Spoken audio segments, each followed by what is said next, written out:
Hello juniors, कैसे हैं आप सब। आई होप आप सब ठीक होंगे। जैसे कि हमने लास्ट लेसन में एडजेक्टिव्स के बारे में पढ़ा था, so today in your lesson 8 we gonna learn about verbs. So let's begin with the learning. So guys, let's start with lesson 8, that is verbs. अब verbs में हमने क्या देखना है? Introduction to verbs, types of verbs, transitive and intransitive verb, regular and irregular verbs, and verb tenses. Now, what is verb basically? Verbs are the words that express action, event, states of being. Verbs वो words होते हैं जो कि या तो action को denote करते हैं या कोई भी इवेंट को एक्सप्रेस करते हैं या फिर किसी भी स्टेट ऑफ बीइंग को, कि आप किस समय पे क्या कर रहे हो या क्या हो रहा है. For example run, jump, think, exist. So firstly let's start with the type of verbs. Number 1 is action verb. ये वर्ब क्या करते हैं? These verb express the physical and mental action. के या तो कोई एक्शन फिजिकली हो रहा है, फॉर एग्जाम्पल वॉकिंग, रनिंग, या कोई एक्शन मेंटल हो रहा है जैसे कि स्लीपिंग हो गया, थिंकिंग हो गया. ये मेंटल एक्शंस होते हैं. Next is linking verb. Linking as it is clear from the name that they connect the subject to a sentence, to a subject complement. Subject को सब्जेक्ट कॉम्प्लीमेंट के साथ कनेक्ट करते हैं. हेल्पिंग वर्ब क्या करते हैं? इनको ऑक्सिलरी वर्ब्स भी बोला जाता है. These verb assist the main verb in expressing tense, mood और voice. Now let's get into the details of it. Firstly, these are the action words. Now, action words are the workhorses of language. Now, what are the action words? Action words are the workhorses of language. ये denote करते हैं, they denote actions that can be seen, heard, felt और experienced. ये उन actions को denote करते हैं जिनको हम देख सकते हैं, सुन सकते हैं, फील कर सकते हैं और एक्सपीरियंस कर सकते हैं. For example, she runs every morning. They laughed loudly at the joke. यानी कि वो ये जो एक्शन वर्ब्स होते हैं ये उस स्टेट ऑफ माइंड को एक्सप्रेस करते हैं, या तो वो फिजिकल हो रहा है एक्शन या फिर mental, that means in mind. Type 2 is linking verbs, as again it is clear from the name that link means connect or join. So what they do is linking verbs sub connection to the subject of a sentence to the subject complement.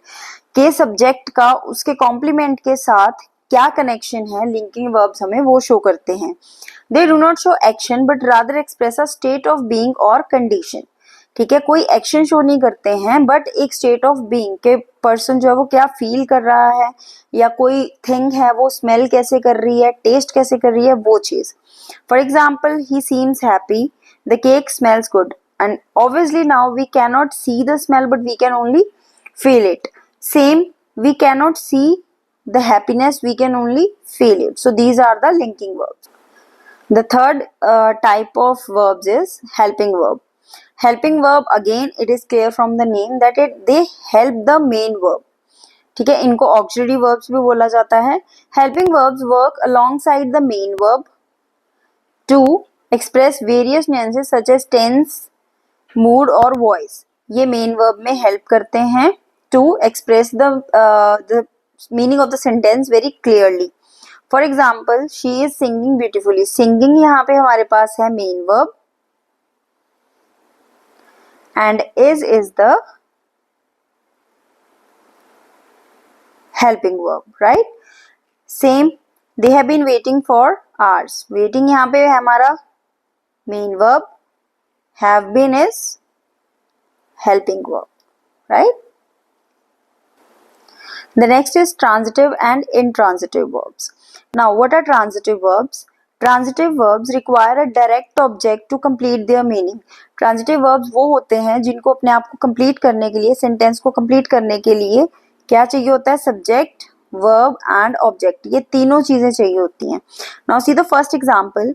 She ate the cake. She ate the cake. She is the subject, ate is the verb.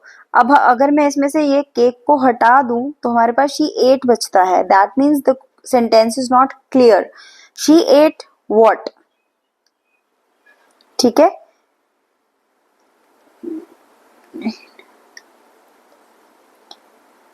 she ate what?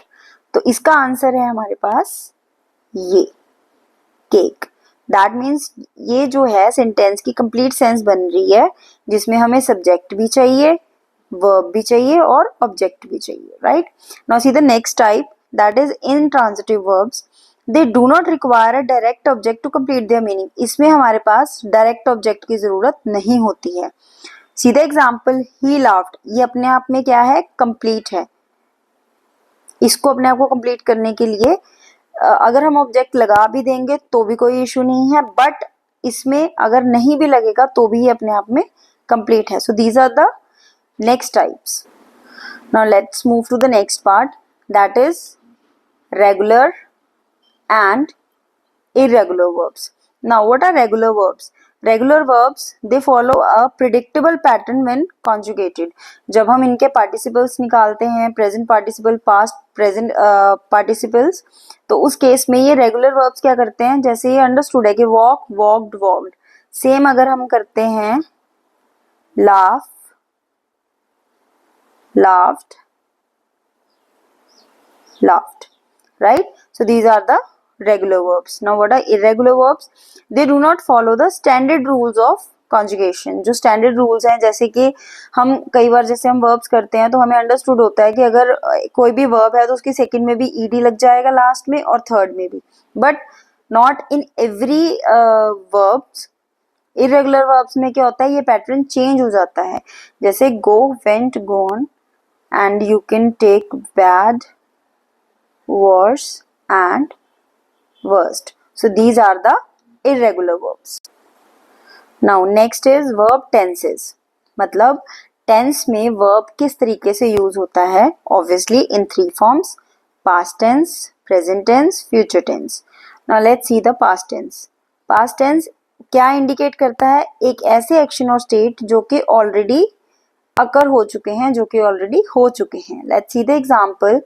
She played tennis yesterday. कि वो कल tennis खेली थी. ठीक है. Next is present tense. Indicates action और state that are currently happening. उन state और एक्शंस को जो कि अभी हो रहे हैं. He teaches English. For example, I am teaching you tense verb. Sorry, I am teaching you verb. So this will be the present. Now let's see the third one, that is future tense. Indicate actions or state that will happen in the future. उस state या उस action को denote करते हैं जो कि future में होने वाला है. So we use will for future. Tomorrow is for the day that has to be come. ठीक है. सो these are the verb tense. So I hope you have all understood the verbs. So see you in the next lesson to know more about grammar. Thank you.